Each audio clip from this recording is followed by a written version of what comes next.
don't know where to set this. So, Rachel said that we bring the politicians up here to make them sweat, so I think that's only fair.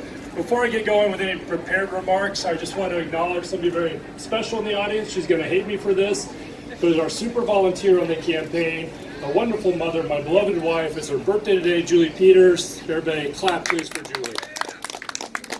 So it's really special when your wife is willing to come out to the Iowa State Fair for your birthday. And I won't say how old she is, just as she's much younger and much more attractive. Right? So a little bit about me, just in brief.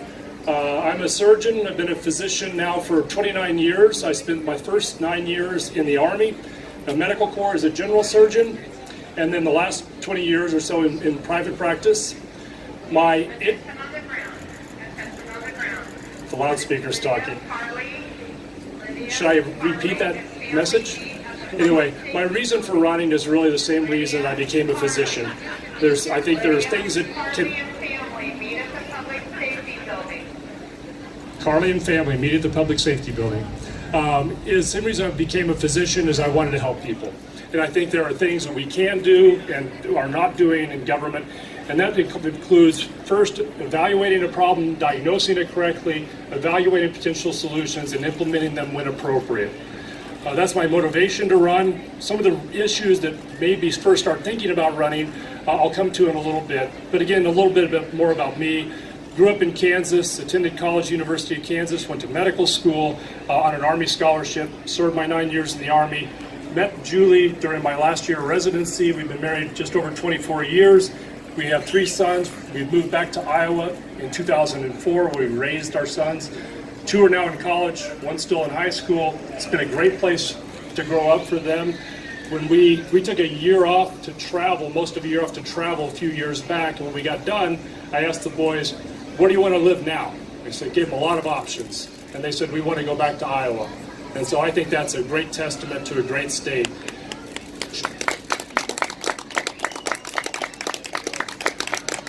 Another great testament to a great state, again, is my wife. Julie grew up on a farm in northern Iowa, Kasuth County, the daughter of a farmer and a nurse.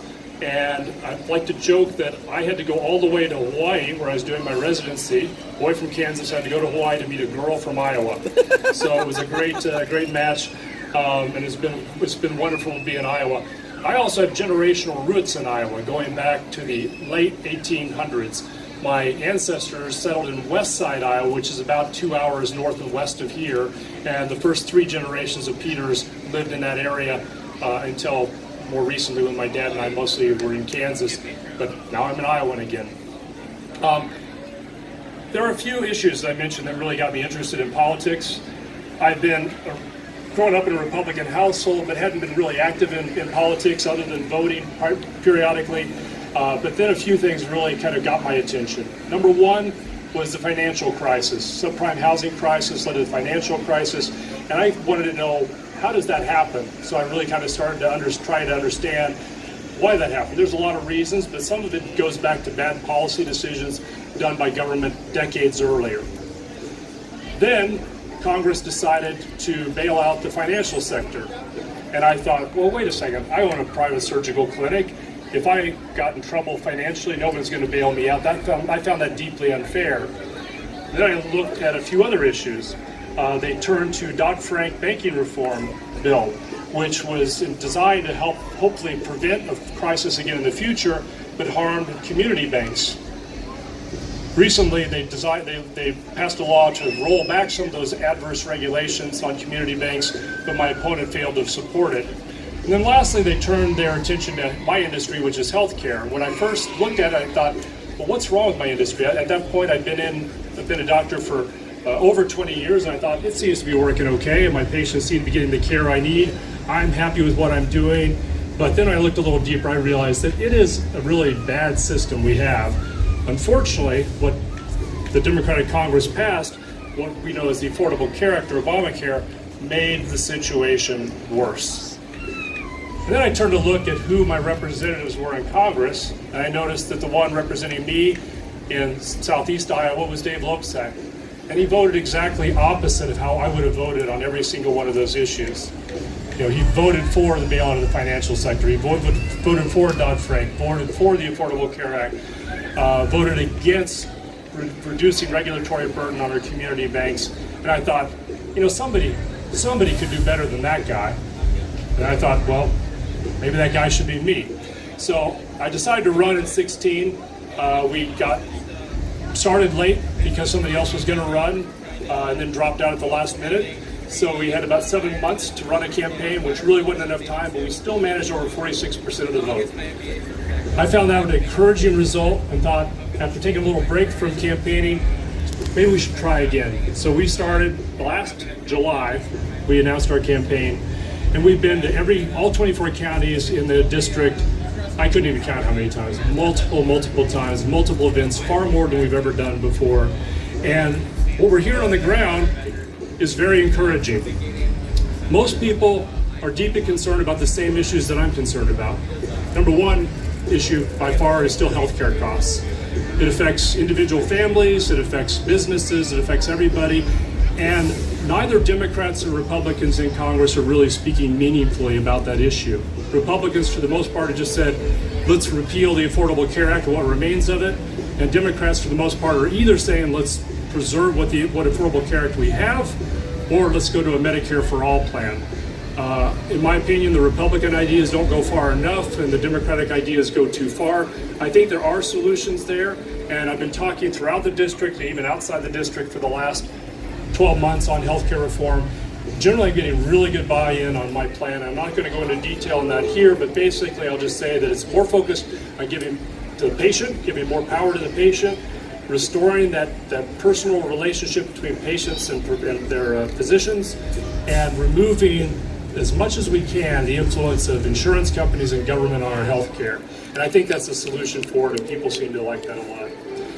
Other issues I hear a lot about on the campaign trail, you hear about a lot on the news. Those include things like labor, immigration, security. Those are all issues, again, I think we can address. Immigration is something we have not addressed meaningfully as a congressional body for forever. I think we can get there. There have been some good proposals out there. Congress just needs to step up its act and actually get it done for a change. And labor, generally for employers, they're looking for everything from higher skilled workers, potentially immigrants that come from other countries. So I think expanding that legal immigration so we get more people here to fill jobs we need is a good thing. And even for people who are looking for lower skilled seasonal migrant workers is important as well. So there's a lot of issues I think we can address, but Congress has just failed to do so. Which gets to the bigger issue here, and this is kind of a more high-level issue. Congress has not worked, in my opinion, for decades. It has been over 20 years since Congress has passed a proper budget on time, over 20 years, in fact, September 1997. So I don't think it's any coincidence that since that time, our federal debt has grown from $5 trillion to $21 trillion.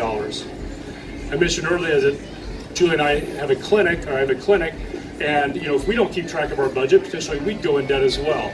I think we should hold our government to the same standards. They ought to be able to at least, let's start by reducing that debt by balancing a budget 1 year. And then let's balance the budget the next year. And let's make some small incremental changes. I don't hold out a lot of hope that Congress is going to make any drastic change. I would love to see it. But let's at least start by behaving a little more fiscally responsible than Congress has been. So, and basically, the status quo has failed us. What we've been doing, politics as usual, is kind of continue to kick the can down the road on any number of issues. Rising debt, Social Security is going to lose all remaining trust funds in just 16 years. Congress has known that has been coming for decades and has done nothing. Congress is not brave. Most of our elected officials are followers rather than leaders. We as a nation need to come together and tell them where we want them to go rather than expecting them to lead. Most elected officials are more concerned about the next election cycle than they are the next generation.